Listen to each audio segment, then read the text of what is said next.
Kujiunga na ACA ni hiari. Injinia Hersi afunguka haya. Rais wa klabu ya Yanga na mwenyekiti wa umoja wa vilabu barani Afrika ACA, Injinia Hersi Said ameweka wazi kuwa kujiunga na umoja huo si jambo la lazima, bali ni hiari ya kila klabu kulingana na maslahi yake.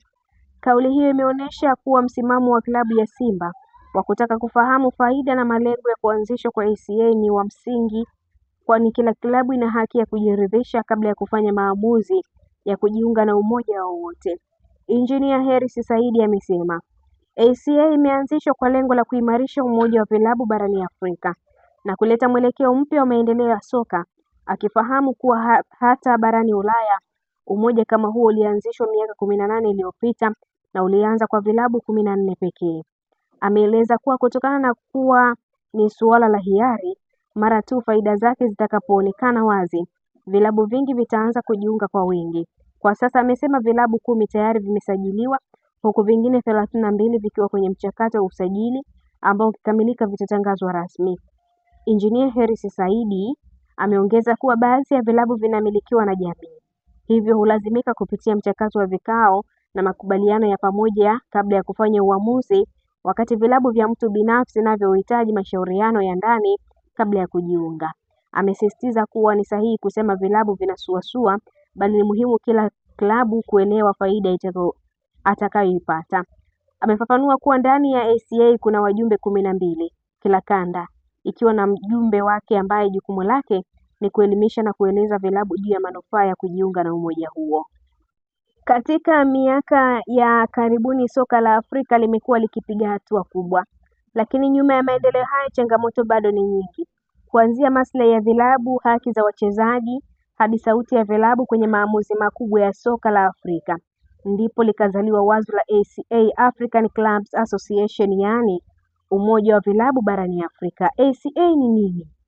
ACA ni chombo kinachowakutanisha vilabu vya soka barani Afrika kwa lengo la kulinda maslahi yao, kuimarisha ushirikiano na kuhakikisha vilabu vinakuwa na sauti kwenye maamuzi ya soka la Afrika, hususan yale yanayofanywa na CAF na wadau wengine wa kimataifa. Vilabu vikijiunga na ACA vinapata uwakilishi wa pamoja badala ya kila klabu kupaza sauti peke yake.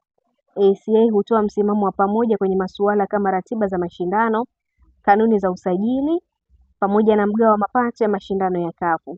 Hii inaipa klabu nguvu ya majadiliano. ACA inalenga kulinda vilabu dhidi ya maamuzi yasiyo shirikishi, adhabu zisizo na uwiano, mikataba isiyo na usawa. Vilabu wanachama hupata msaada wa kisheria na kiutawala hasa kwenye migogoro ya CAF, ligi za ndani na usajili au usajili wa wachezaji. Fursa za kibiashara na udhamini. Kupitia ACA vilabu vinapata fursa za udhamini wa pamoja, masoko mapya ya kimataifa, mafunzo ya uendeshaji wa klabu kama biashara.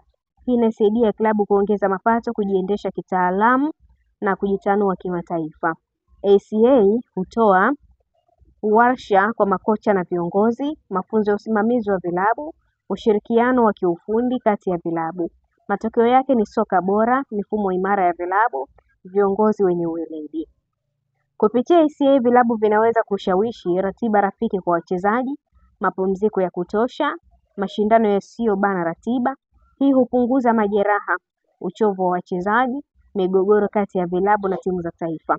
Ushirikiano kati ya vilabu vikubwa na vidogo. ACA huondoa pengo kati ya vilabu vikubwa, vilabu vya kati, vilabu vinavyochipukia. Kila klabu inapata nafasi sawa ya kujifunza, kubadilishana uzoefu, kukua kwa pamoja. Maono ya ACA kwa soka la Afrika. ACA inalenga kuona vilabu imara kifedha, mashindano ya CAF yenye tija, soka la Afrika linaloheshimika kimataifa. Kwa kujiunga ACA, klabu haijiungi tu na chama, inaingia kwenye mstakabali mpya wa soka la Afrika. ACA sio mpinzani wa CAF bali ni mshirika wa maendeleo. Ni sauti ya vilabu, ni ulinzi wa maslahi, ni daraja la mafanikio. Baada ya mijadala mikubwa kuendelea barani Afrika kuhusu ACA, African Clubs Association, sasa macho ya mashabiki wa soka Tanzania yameelekezwa kwa Simba Sports Club baada ya uongozi wa klabu hiyo kusema kuwa wataangalia uwezekano wa kujiunga na ACA. Tamko hilo limeibua maswali mengi, mjadala mpana na hisia tofauti miongoni mwa mashabiki wa soka nchini na barani Afrika kwa ujumla. Kama nilivyokwisha kusema, nini maana ya ACA? Simba wamesema nini? Kupitia kauli yao ya hivi karibuni, Simba Sport wamesema hawajafanya uamuzi wa mwisho, bali wanaendelea kuchambua kwa kina faida na athari za kujiunga na ACA. Kauli hiyo inaonyesha Simba wanataka kufanya maamuzi ya kimkakati, wanajali mustakabali wa klabu na ligi, hawataki kukurupuka. Faida zinazoweza kuipata Simba ikijiunga na ACA ni nguvu ya majadiliano. Simba wakiwa sehemu ya ACA wanapata sauti kubwa zaidi kwenye masuala ya ratiba za CAF, mgao wa mapato, kanuni za mashindano, udhamini wa pamoja, masoko mapya, ushirikiano na vilabu vikubwa Afrika. Kujiunga ACA kunaipa Simba hadhi ya klabu ya kimataifa, nafasi ya kushiriki maamuzi, hadhi kubwa mbele ya wadau.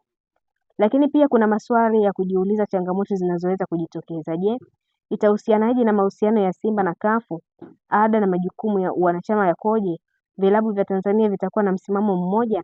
Haya ni masuala ambayo Simba wanasema wanaendelea kuyatafakari kwa kina. Athari kwa soka la Tanzania. Iwapo Simba watajiunga na ACA, vilabu vingine vinaweza kufuata. Tanzania itapata sauti kubwa barani Afrika. Ushindani na uendeshaji wa vilabu utaimarika. Hii inaweza kuwa mwanzo wa enzi mpya ya soka la Tanzania. Hii ni Milele TV, endelea kutufuatilia mtazamaji wetu, usisahau kulike, kushare, kucomment pamoja na kusubscribe channel yetu ili uendelee kufurahia taarifa zetu mbalimbali za kimichezo kutokea ndani na nje ya mipaka ya Tanzania. Niliyekuandalia kusomea taarifa hii ni mimi Lizo Sport. Hadi wakati mwingine, endelea kusalia na Milele TV. Kwa heri na uwe na wakati mwema.